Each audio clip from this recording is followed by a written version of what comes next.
We start off with the Fox News Alert today, and freedom now for a group of U.S. sailors detained by Iran, with reaction to their release coming in from the White House. Welcome to Happening Now, everybody. I'm Jenna Lee. I'm John Scott. Those 10 sailors, 9 men, 1 woman, back in the U.S. now, a day after their boats reportedly drifted into Iran's territorial waters.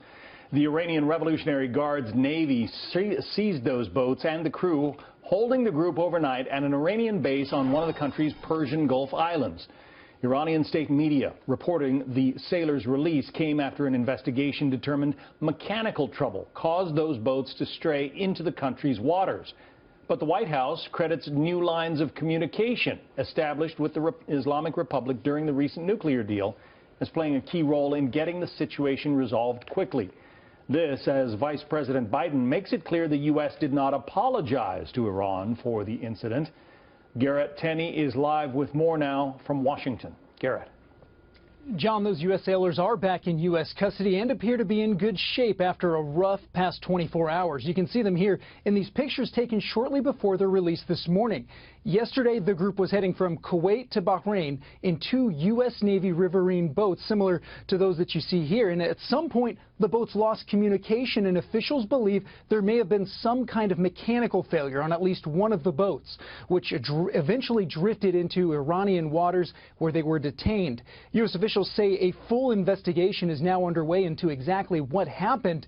Initially, though, it wasn't clear that these sailors would be released so quickly.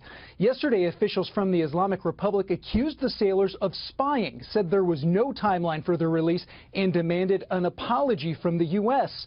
This morning, though, after lengthy negotiations with the State Department, Iran's foreign ministry said it released the sailors after determining the incident was unintentional and claimed an apology was made.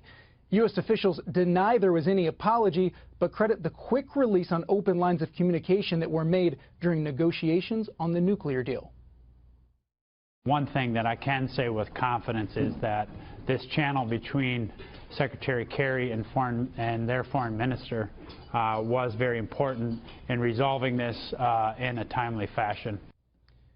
And that, of course, was the White House Chief of Staff, Dennis McDonough. This morning, Iran's foreign minister tweeted this: "Happy to see dialogue and respect, not threats and impetuousness, swiftly resolved the sailors' episode. Let's learn from this latest example."